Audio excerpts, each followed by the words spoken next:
Hi friends, ಈ ಕನಕಪುರ ಕಡೆ ಹುಳಿಯನ್ನ ಅಂತ ಹೇಳಿ ಮಾಡ್ತಾರೆ.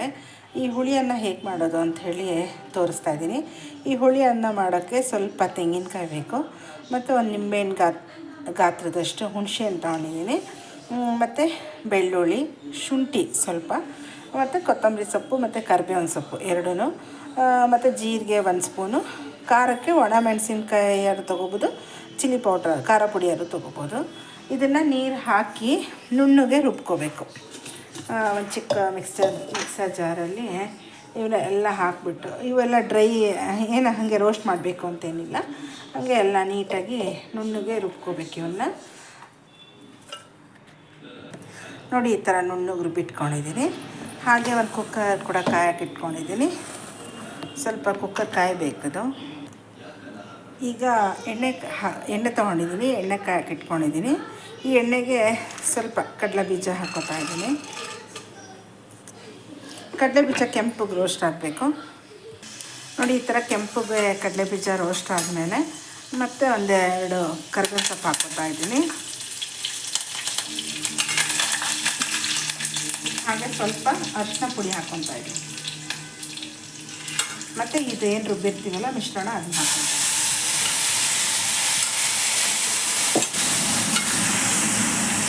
ಇದು ಸ್ವಲ್ಪ ಕುದ್ದು ಈ ಥರ ಎಲ್ಲ ಎಣ್ಣೆ ಬಿಡುತ್ತೆ ಅನ್ನುವಾಗ ನಾವು ಅಕ್ಕಿ ತೊಳೆದಿಟ್ಕೊಂಡಿದ್ದೀವಲ್ಲ ಅದನ್ನು ಹಾಕ್ಕೋಬೇಕು.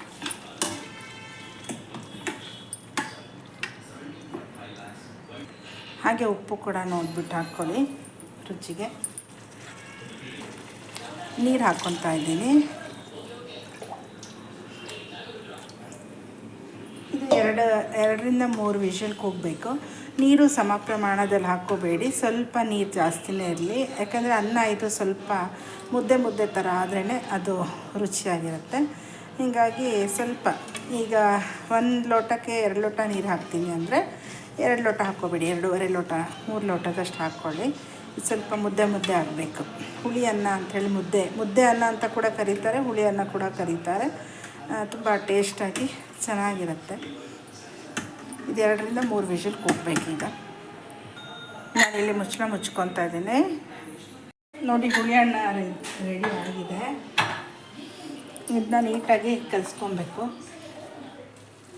ಈ ಹುಳಿ ಅನ್ನನ ಇವಾಗಾರ 1 ಟೈಮ್ ಮಾಡ್ಕೊಂಡು ತಿನ್ನೋಕ್ಕೆ ತುಂಬ ಚೆನ್ನಾಗಿರುತ್ತೆ. ಇದು ಚೆನ್ನಾಗಿ ಕಲಿಸಿ ಸ್ವಲ್ಪ ಆರಿದ್ಮೇಲೆ ಮುದ್ದೆ ಥರ ಇದನ್ನ ಮಾಡ್ಕೋಬೇಕು. ಅಂದರೆ ಈ ನಾವು ಮೊಸರು ಬುತ್ತಿ ಅಂತ ಹೇಳಿ ಊರ ಕಡೆ ಎಲ್ಲ ಮಾಡ್ತೀವಲ್ಲ, ಹಾಗೆ ಇದನ್ನ ಮುದ್ದೆ ಮಾಡ್ಕೋಬೇಕು. ಚಿಕ್ಕ ಹೀಗೆ ತಿನ್ನೋ ಬದಲು ಒಂದು ಸಣ್ಣ ಮುದ್ದೆ ಮಾಡ್ಕೊಂಡು ತಿಂದರೆ ತುಂಬ ಚೆನ್ನಾಗಿರುತ್ತೆ. ಸ್ವಲ್ಪ ಆರಬೇಕಿದು, ಒಂಥರ ಚೆನ್ನಾಗಿರುತ್ತೆ. ಯಾವಾಗಾರ 1 ಟೈಮ್ ಮಾಡೋಕ್ಕೆ ಚೆನ್ನಾಗಿರುತ್ತೆ.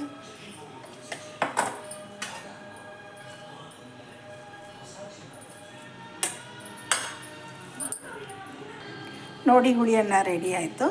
ಇದನ್ನ ಕಾಯಿ ಚಟ್ನಿ ಜೊತೆ ತಿನ್ನೋಕ್ಕೆ, ಮತ್ತು ಕಡಲೆಬೀಜದ ಚಟ್ನಿ ಜೊತೆ ತಿನ್ನೋಕ್ಕೆ ತುಂಬ ಚೆನ್ನಾಗಿರುತ್ತೆ. ಸಿಂಪಲ್ಲಾಗಿ 1 ಸತಿ ಟ್ರೈ ಮಾಡಿ ಹೇಗಿದೆ ಅಂತ ಕಮೆಂಟಲ್ಲಿ ತಿಳಿಸಿ. Thank you.